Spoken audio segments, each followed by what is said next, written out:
It pains me to admit it, but I was in over my head. My desire to lead the people to freedom led to some losing their lives. Even so, I just had to try. The people of Jing wanted me to lead them. If I had left them behind, I could never again have spoken of my ideal for a world in which all can live as they wish.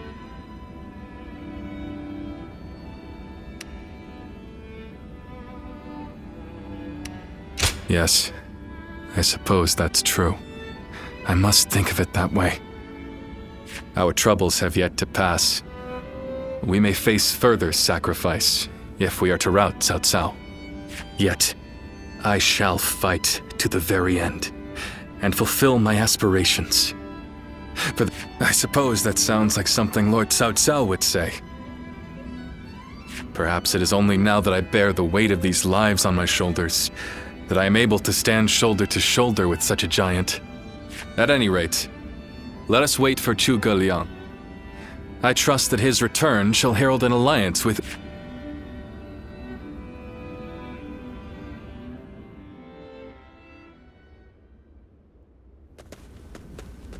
We have returned. Oh, greetings, my friends. How went The fleet commanded by Wu's General Zhou Yu await before long. They shall take up arms against Cao Cao's advance force. Then that means... Indeed.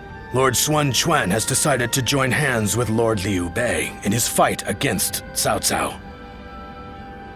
Well, auspicious news indeed.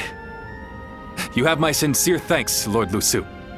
I fear that without Zhuge Liang's tenacity, Wu may have long since chosen surrender.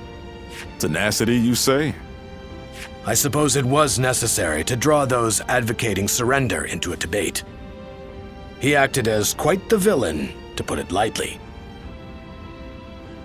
No need to hold back. I'm sure he wasn't acting.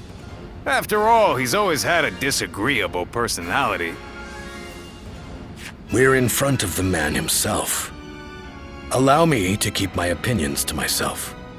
Even if we've secured an alliance with Wu, the fact remains that our forces are scarce in number. That Lord Sun Quan decided to fight with us means he must have seen some chance of winning. And what is this path to victory that you have envisaged? To compensate for our numerical disadvantage, we will intercept the enemy on the river. After discussions with Lord Zhou Yu, we decided the battle would take place at Chibi in Jing. There, we will rendezvous with Wu's navy. So, we're taking the fight to the water. Perhaps that may offer some chance of winning. Most of Cao Cao's men were raised north of the Central Plains.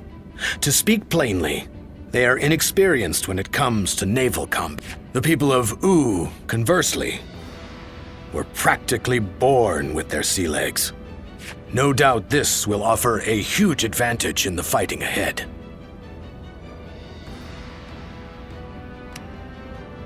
Still, this is Cao Cao we're facing. Surely he will attack with enough numbers to cancel out that advantage. Yet, on the water, such caution will only work against him. That massive fleet, tired from the long journey, will be disorganized. Fatigue will lower morale, and the Yangtze will hamper their maneuvers. The enemy won't be able to deploy quickly, which will effectively immobilize them.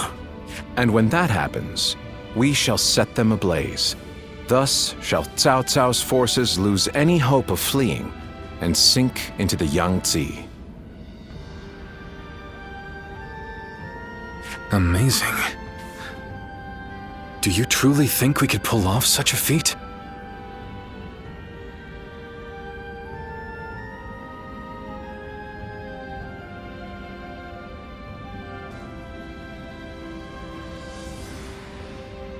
This is no time for conjecture, my lord. We simply must. Our lives depend on it. Lord Lu Su. Yes. Yes. It is as you say. All the more reason for us to hurry to the rendezvous. To Chibi, with all speed.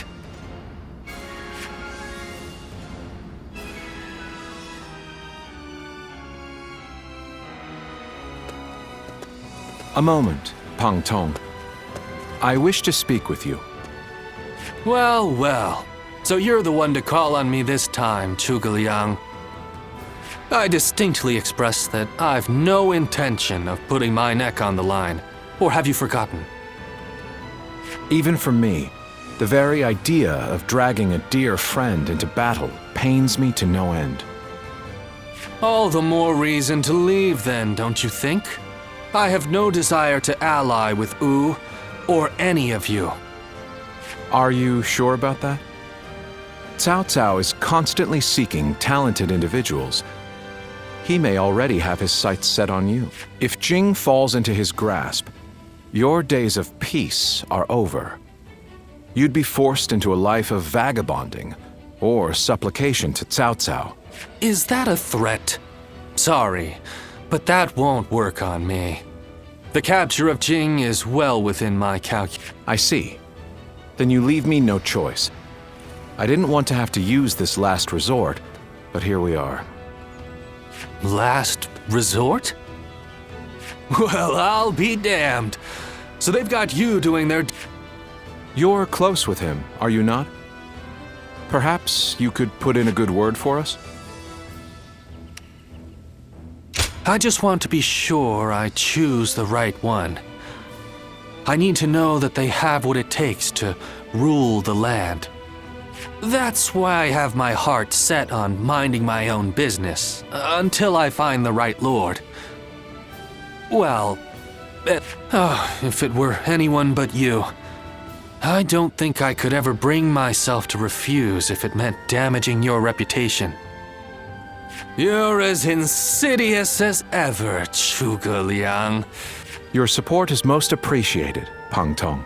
Just remember that I will support you as I see fit, and at my discretion. Still, I don't mean to cause you any trouble.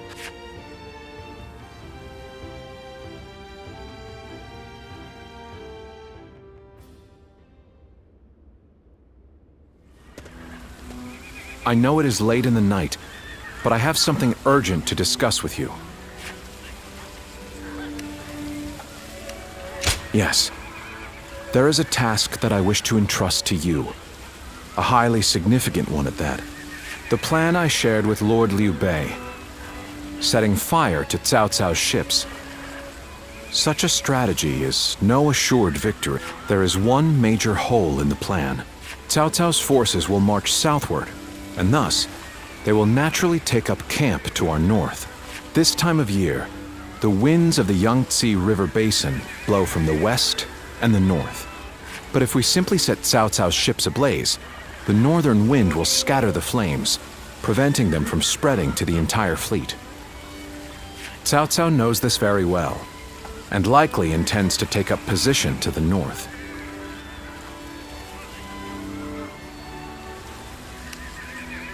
Indeed, we must detect that exact moment. And your power, the power to read the wind, is up to the challenge, is it not? Perhaps due to the climate or terrain, a southern wind sometimes blows down from the cliffs of Chibi at night. I need you to sense that change coming and give the signal to loose our flames. Lord Zhou Yu is making the necessary preparations. This is a vital task I could entrust to... Perhaps I shouldn't say this, but we're counting on that power of yours. Victory or defeat is in your hands.